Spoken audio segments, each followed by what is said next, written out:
طيب احنا اتكلمنا عن مجموعة توت عنخ آمون والملك بسيسموس الأول.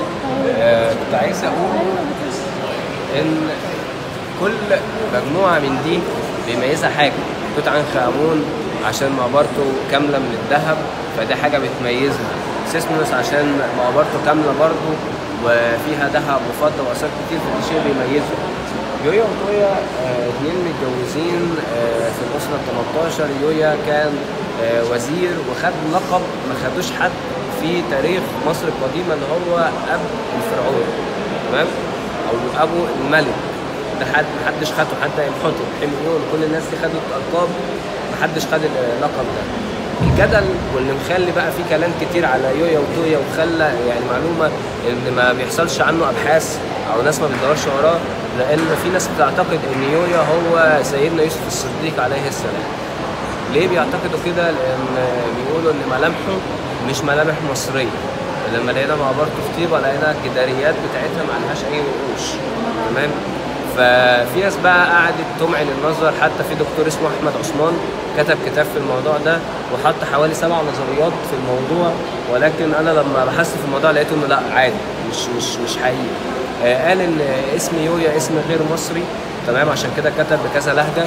قال إن الجداريات ما كانش مكتوب عليها حاجة لأن هو يوسف الصديق كان يكفر بعقيدة المصريين فما كانش عايز حد يكتب ده. أنا اعترضت على ده لأن أصلا كل آثاره موجود عليها المعبودات المصرية وفي بردية 20 متر كتاب الموتى، ما صدقتش الاعتقاد ده. قال إن الهدايا أو الآثار اللي موجودة زي العجلة الحربية والأدوات اللي كانت موجودة في المقبرة بتاعته نفس اللي هداها الملك ليوسف الصديق. ونظريات تانية لقيناها في كتابه.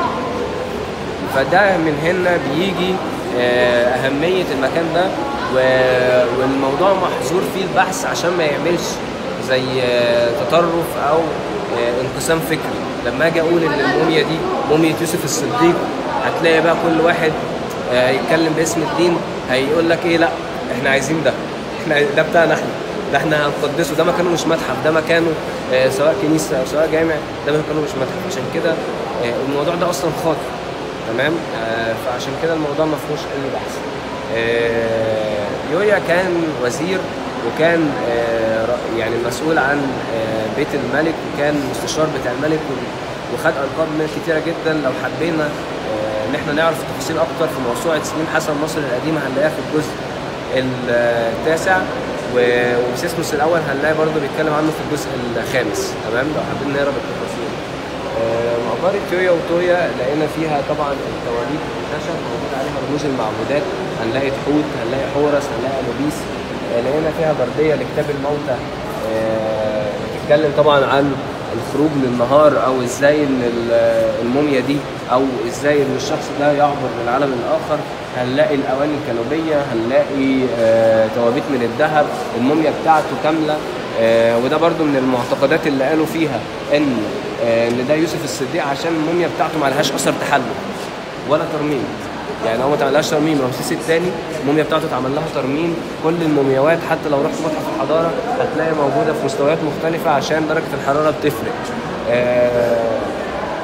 فالموميا بتاعته ما تعرضتش لتحلل، وده عشان الانبياء ربنا بيحفظ جسدهم من التحلل، فقالوا ان ده قد يكون يوسف الصديق، ولكن دي معلومه مغلوطه. بنلاقي طبعا في جوه ادوات التزيين هنلاقي تماثيل الاشبكي موجوده هنا، الاواني الكانوبيه اللي بيحفظ فيها احشاء الموتى، اثار كامله برضه هنا معروض جزء، ولكن الاثار كلها يعني جزء اكبر موجود في المخازن، لكن ده المعروض دلوقتي وهيتنقل للمتحف المصري الكبير. تعالوا بقى نقدم قدام